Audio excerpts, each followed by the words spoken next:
బుద్ధబ్బాయి. దేవునికి మహిమ కలుగును. హల్లెలూయా. మధ్యాహ్న సమయం ముందు ఆయన ఎందుకు పూజించాలో తెలుసా? యేసును. ఆయన నీలంటోడు నాలంటోడు కాడు. మనం బలహీనులు, శక్తిహీనులు, పాపులు. మరి మనలాగే ఉన్నాడు అనుకుంటే ఆయన కూడా పాపే?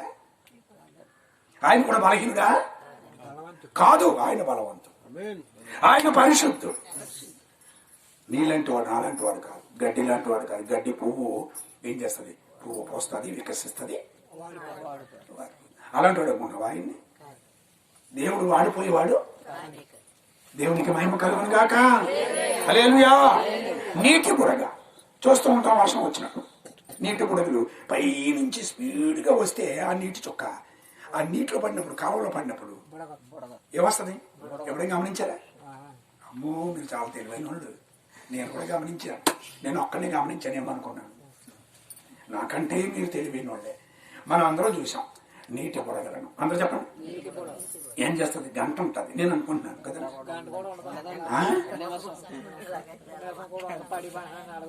ఏ సత్యంగా చదువుతున్నారు చదువు, ఏ సత్యం చేయండి. ఓకే, నిమిషంగా కూడా ఉండదు అంటున్నాడు ఆయన. నిమిషం కదా, సెకండ్ కూడా. కనురెప్ప పాటులో, కనురెప్ప అంటే అర్థం ఏంటి? ఈ రెండు కళ్ళు, ఈ రెండు రెప్పలు అలా మూసి అలా తీసేస్తాం. నీటి బుడగ పగిలిపోద్దాయి, పేలిపోద్దాయి కదండి. మరి ఏమనుకుంటాం రోజు? నీటి బుడగ అనుకుంటున్నా పేలిపోవడానికి. దైవమా, ఆయన మహిమ, ఆయన శక్తి, ఆయన ప్రభావము ఎలాంటిది? ఇప్పుడు ఆలోచించండి. ఆయన మన ఊహలకు, ఆలోచనలకు, మన కంటికి మించి, మానవ జ్ఞానానికి మించింది. హల్లెలూయా, హల్లెలూయా. కాబట్టి పిల్లరా, ఆయన ఎందుకు స్తుతించాలి, ఎందుకు నమ్ముకోవాలి, ఎందుకు బాప్తిస్మం పొందాలి, ఎందుకు గుడికి రావాలి, ఎందుకు బైబిల్ పఠనం చేయాలి, ధ్యానం చేయాలి, ఏకాగ్రత కలిగి దేవుడి దగ్గర ఎందుకు గడపాలి, ఆయనతో మాట్లాడుకోవాలి అంటే ఆయనను ప్రభావము కలిగిన వాడిగా, మహిమ కలిగిన వాడిగా, రక్షణకర్తగా నీవు తెలుసుకుంటే ఆయన ఎందుకు ఆరాధన చేయాలో నీకు అర్థం అవుతుంది. దేవుడికి మహిమ కలుగును. నీ ఊహలకు అందని వాడు. అందుకని నేను చెప్పడానికి దైవ సేవకుడిగా ఇక్కడ నేను నిర్ణయించాను. దేవుడికి స్తోత్రం. నీ ఊహలు మార్చుకోవాలి. ఇప్పుడు ఆయన ఎందుకు ఆరాధించాలో చెప్పాను కాబట్టి, గ్రంథంలో రాయబడి ఉంది కాబట్టి అవి వివరిస్తున్నాను తప్ప నా సొంత మాటలేమీ కాదు. గ్రంథంలో ఉన్న ఇవన్నీ కూడా. నువ్వు జ్ఞానం అయితే గ్రంథం కొనుక్కొని చదవడం ప్రారంభించు. ఎప్పుడు వాయిదాలు వేయకుండా ఇప్పుడే వెంటనే బైబిల్ సంపాదించడం చదవడం ప్రారంభించు. ఆయన మహిమ ఎలాంటిదో, ఆయన ప్రభావం ఎలాంటిదో, ఆయన రక్షణ ఎలాంటిదో నీకు అర్థమవుతుంది. అప్పుడు నువ్వే చెప్తావు నేను చెప్పేదానికంటే. నేను 10 మంది చెప్తున్నాను ఇక్కడ, నువ్వు 100 మందికి 1000 మందికి చెప్తావు. అంత పవర్ ఉంది నీలో, అంత పవర్ ఉంది నీలో. కానీ కప్పెట్టేసుకుంటున్నావు నీ పవర్ని, నీ జ్ఞానం. దేవుడికి నువ్వు కావాలి. ఎవరు కావాలి? నేను 10 మందికి చెప్తున్నాను, 100 మందికి నువ్వు చెప్పగలవు. అంత శక్తి నీలో, పవర్ ఉంది నీలో, జ్ఞానం ఉంది నీలో. వస్తావా? ఆలోచించకుండా ప్రభు దగ్గరికి. దేవుడు పిలుస్తున్నాడు, నేను కాదు. దేవుడు పిలుపుకు నీవు లొంగితే నువ్వు ధన్యుడు, నువ్వు ధన్యురాలు. దేవుడికి ఇస్తావు. హల్లెలూయా. ప్రకటన గ్రంథం 4:11. ప్రకటన గ్రంథం 4:11. నలుగురు పెద్దలు ఆ 24 పెద్దలు సింహాసనమునందు ఆసీనుడయుండు వాణ్ణి ఎదుట సాగిలపడి యుగయుగములు జీవించుచున్న వానికి నమస్కారము చేయుచు, ప్రభువా నా దేవా నీవు సమస్తమును సృష్టించితివి, నీ చిత్తమును బట్టి అవి ఉండెను. చెప్పండి. ఇప్పుడు జ్ఞానులు మాట్లాడినా కదా, నీవు సమస్తమును సృష్టించితివి. అందరూ చెప్పండి. హల్లెలూయా. నీవు సమస్తమును, సమస్తం అంటే ఏంటి? ప్రపంచం. ఇంకో మాటలో చెప్పాలంటే పంచభూతం. అందరూ చెప్పాలి. భూమిని ఆకాశమును, నీరును గాలిని అగ్నిని. హల్లెలూయా. పంచభూతాలన్నిటినీ సృష్టించినోడు, మానవుని సృష్టించినోడు ఎవరు? యేసుప్రభువు. ప్రభువా దేవా నువ్వు సమస్తమును సృష్టించితివి. ఇప్పుడు ఎందుకు ఆరాధించాలి చెప్పండి. సమస్తమును సృష్టించినోడు కాబట్టి ఆయన ఆరాధన చేయాలి. నేను బతిమాలతే ఆరాధన చేయడం కాదు. రక్తం చేయం, సత్యమును నీవు తెలుసుకుని ఆరాధన చేయాలి. హల్లెలూయా. నిజమును నీవు అంగీకరించి ఆరాధన చేయాలి. ఎందుకు యేసుప్రభుని స్తుతించాలి, ఆరాధించాలి, కీర్తించాలి, పూజించాలంటే మహిమ, రక్షణ, ప్రభావం గలవాడు. రెండవది ఆయన సకలాన్ని సృష్టించను, సర్వాన్ని సింహాసనం మీద అందరూ చెప్పండి. మూడవది యుగ యుగములు ఎవరు జీవించగలరండి? యుగ యుగాలు ఏమండి? యుగ యుగాలు జీవించేవాడు దేవుడు. హల్లెలూయా. కాబట్టి ఆయన పూజకర్హుడు, ఆరాధనకు యోగ్యుడు. నువ్వు ఆరాధించవచ్చు, నువ్వు పూజించవచ్చు. ఆయన సరిపోయినోడు. నువ్వు ఆరాధించడానికి ఆయన ఒక్కడ మాత్రమే సరిపోయిన వాడు. నువ్వు ఆరాధించాలి, కీర్తించాలి, స్తుతించాలి. ఎందుకంటే మరలా చెప్పండి, రక్షణ, మహిమ, ప్రభావం గలవాడు. మళ్ళీ రెండో మాట చెప్పండి, ఆయన సింహాసనాసీనుడు, యుగ యుగములో జీవించువాడు, సకలమును సమస్తమును సృష్టించినవాడు. ప్రకటన గ్రంథం 5:12 అని చెప్పి నేను ముగిస్తాను. ప్రకటన గ్రంథం 5:12 వారు వధింపబడిన గొర్రె పిల్ల శక్తియు, వారు ఏమంటున్నారంటే వధింపబడిన గొర్రెపిల్ల శక్తియు, ఐశ్వర్యమును, జ్ఞానమును, బలమును, ఘనతయు, మహిమయు, స్తోత్రమును పొందనర్హుడు అని గొప్ప స్వరముతో చెప్పుచుండిరి. ఇవన్నీ వివరించడానికి టైం చాలా టైం అయిపోద్ది. ప్రకటన గ్రంథంలో ఒక్కొక్కటి చెప్తే 5వ అధ్యాయం 12వ వచనంలో ఆయన దేనికి అర్హుడో అక్కడ రాయబడి ఉంది. అవన్నీ మనం చదివితే ఆయన ఎందుకు ఆరాధించాలో అర్థమవుతుంది. 2 మాటలు చెప్పు. 5:12 శక్తియు, మొదటిది ఎవరండి? శక్తి అయిన ఐశ్వర్యమైనాడు. మొదటిది శక్తి అయి ఉన్నాడు, ఐశ్వర్యమైనాడు. రెండోది జ్ఞానం. అక్కడ ఆగండి. శక్తి, ఐశ్వర్యం, జ్ఞానం. 3 మాటలు చాలు, ఇంకా చెప్పడానికి చాలా టైం అవుతుంది. శక్తి, చాలా పర్యాయాలు శక్తిహీనం అయిపోతాం. మనం ఏమి చేయలేని పరిస్థితులు ఉంటాయి. నడవలేం, కూర్చోలేం, కూర్చుంటే నొప్పి, నడిస్తే నొప్పి, పడుకుంటే నొప్పి. శక్తిహీనులు. ఎవరైనా ఒకరు చేయి పట్టుకుని లేపాలి. శక్తిహీనులు కాబట్టి లేపాలి.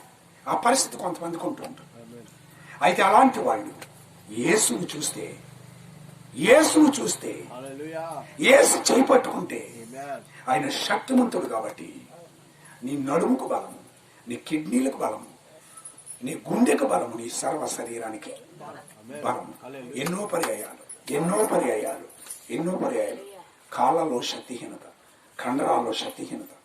ప్రైజ్లో ఈరోజు 3:40 మెలకు వచ్చింది. చెప్పండి ఎంత? 3:40 మెలకు వచ్చింది. వెంటనే మోకరించి ఎవరైనా మెలకు ఉన్నారని చూస్తే ఎవరో మెలకుగా లేరు. ఈయన గారు అటు ఇటు కదులుతున్నారు, అలసిపోయాడు పాపం. మొత్తం మీద మెలకు వస్తా ఉన్న మెలకు అని మూస్తా ఉన్నారు. అలా ఉన్నాడు. ఇక ఎవరు మెలకుగా లేరు. సరే, ఓకే, మోకరించాను. కరెక్ట్గా టైం చెప్పండి.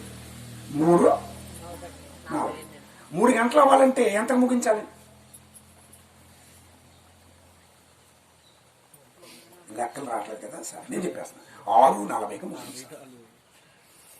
ఎందుకండి 6:40కి ముగించాలి. 20 నిమిషాలకు 7. సరే, నాకు